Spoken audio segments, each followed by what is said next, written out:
ये एक कहानी है जिसमें एक बिल्कुल स्वस्थ तंदुरुस्त मनुष्य है और दूसरी और एक बीमारी से पीड़ित मनुष्य जिसे उपचार की जल्दी से जल्दी जरूरत है, लेकिन उनके गांव में सिर्फ एक डॉक्टर है। तो सामान्य रूप से सोचे तो डॉक्टर को बीमार आदमी के पास जाना चाहिए, पर ऐसा हुआ नहीं। डॉक्टर स्वस्थ आदमी के पास गया, जिसे जरूरत थी उसके पास नहीं गया। ये बात तुम्हारे अवतारों के बैमी है।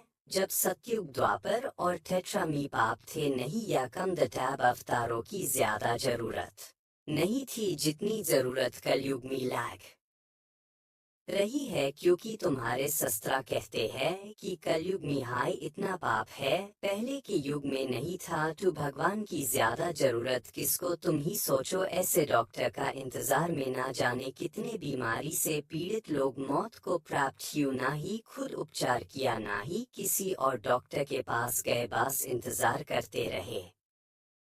एक नाडार जाति की बात करूंगा जो दक्षिण भारत में थी, जिसकी औरतों को ऊपरी वस्त्र पहनने पर प्रतिबंध था क्योंकि वो नीची जाति की थी इसलिए, और कुछ वागों की औरतों के लिए ऐसा था कि ब्राह्मणों को देखकर ऊपरी वस्त्र हटा लेना बड़े दुख की बात है। तुम्हारे धर्म के लिए, तुम्हारे देश के लिए, जिसमें एक कपड़ा पहनने के लिए भी आंदोलन करना पड़े, वो भी तुम्हारे विद्वान सबसे ज्यादा पढ़े लिखे लोगों के सामने कुछ नाड़ा लोगों ने ईसाई इसी की बात से अपना लिया, और तुम कहते हो एक बोरी चावल के लिए धर्म परिवर्तन करते द लोग, जहां ऊपरी कपड़ा पहनने की बात से 886 शूद्रों के घरों को जला दिया गया। कैसी दर्दनाक वो रात रही होगी, कैसे बेबाश लोग होंगे वो। तुम्हारे भगवान ने एक स्त्री का चीरहरण करने से तो बचा लिया था, लेकिन हजारों स्त्रियों का चीरहरण खुले बाजार में हो रहा था, उनका कुछ नहीं कर पाए। इस संकट की समय में भी अवतार लिया नहीं, जाप की जरूरत अभी ज्यादा थी, और ये इतनी पुरानी बात भी नहीं, 200 साल पहले।